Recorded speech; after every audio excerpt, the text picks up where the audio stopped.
Dear students, welcome to the first session of the subject Business Communication Skills. This paper is common for both BBA students and BCom students of third semester. Unit 1 is all about fundamentals of communication. In this session, the topic covered will be about Introduction to Communication, meaning the various definitions will be discussed and characteristics or features followed by purpose of communication will be discussed in detail.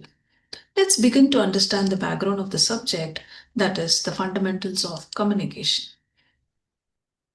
Communication has become an essence of management. Most of the time, the manager spends at least 80% of his total time on communicating. Communication is essential for connecting individuals and sharing ideas across various contexts and cultures. Communication takes many forms, including verbal, nonverbal, written, and visual, all facilitating understanding and collaboration.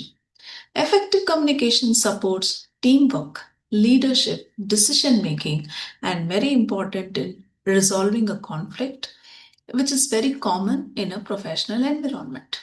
In the era of digital transformation and globalization, the role of communication is increased and its importance of strong communication is very essential for a complex interaction.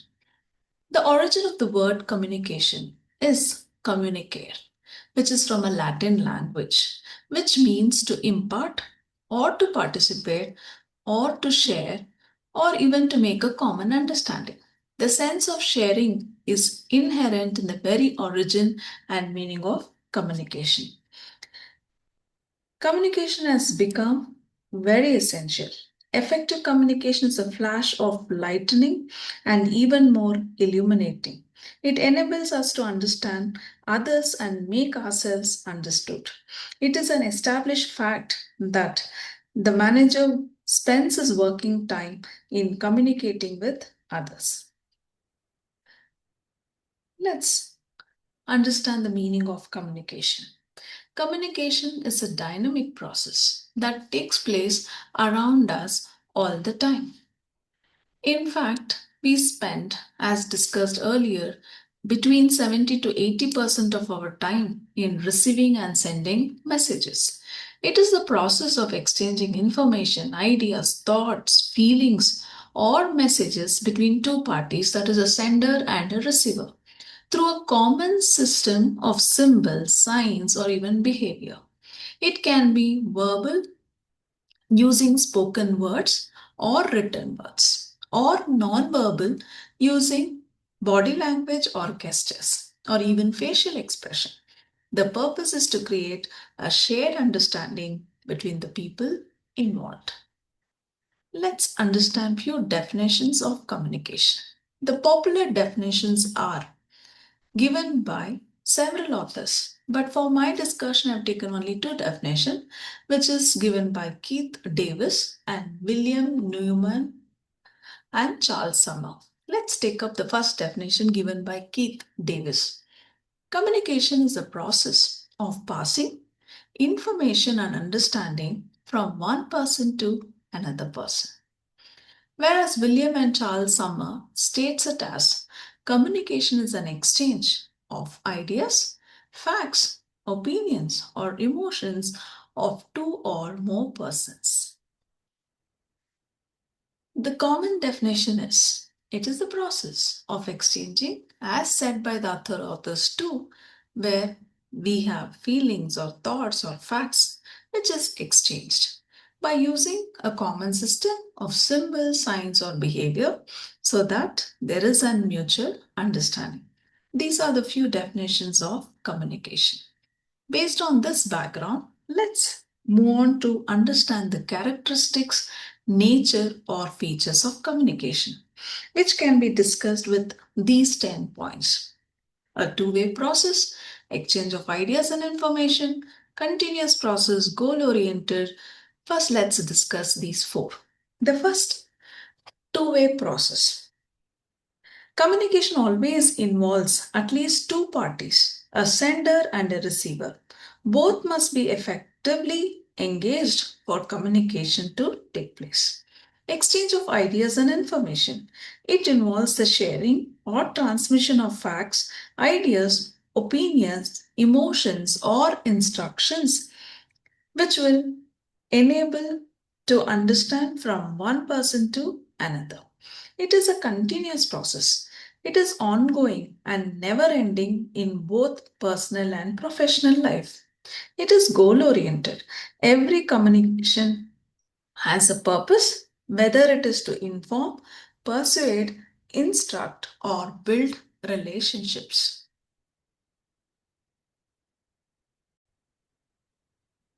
Use of language and symbols.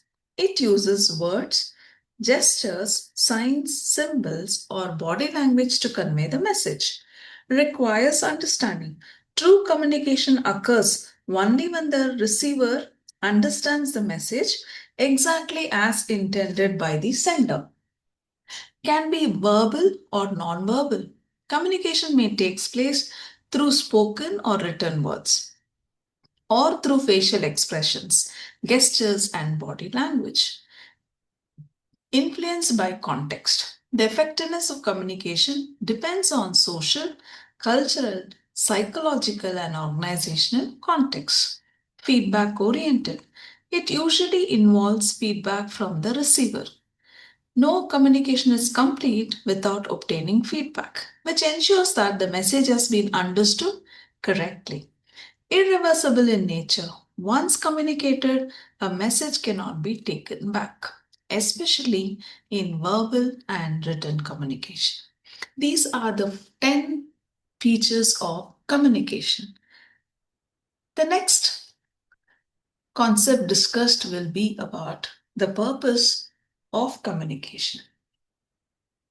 It helps in achieving coordination. Modern business firms, which are organized on a large scale, consist of workers working on the basis of division of labor and specialization. To attain the goals of the business, there is a need for coordination. Hence, communication helps us to achieve coordination, helps in smooth working. To achieve the goals of an enterprise, cooperative action of the persons working in its different activities is necessary. Cooperative action in turn depends on the communication process which is prevailing in the organization.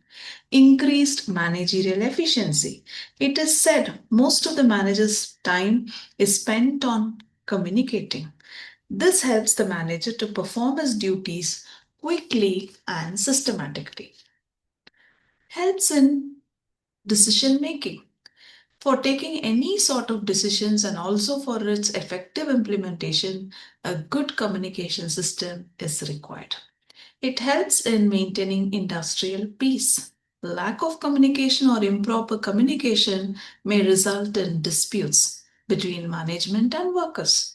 Communication helps in maintaining industrial peace. Helps in recruitment process. Communication is needed in the recruitment process to make sure the right candidate is selected. And the recruits are told about the company, organization structures, policies, and practices. Helps employees to perform effectively. Employees are required to know their job, relationship, and importance to the overall operations. This knowledge makes it easy for them to identify themselves with the organization's mission.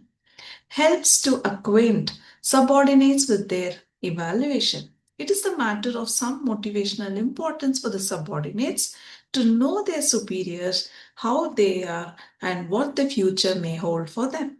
Helps in teaching employees about personal safety. Communication is needed to teach employees about their personal safety on the job, to reduce accidents, to lower all the issues and problems to maximize the overall performance. Helps in manager performing his functions. It helps the manager to perform his core managerial functions such as planning, organizing, staffing, directing, controlling, and many more. Planning requires detailed communication among the managers and other personnel.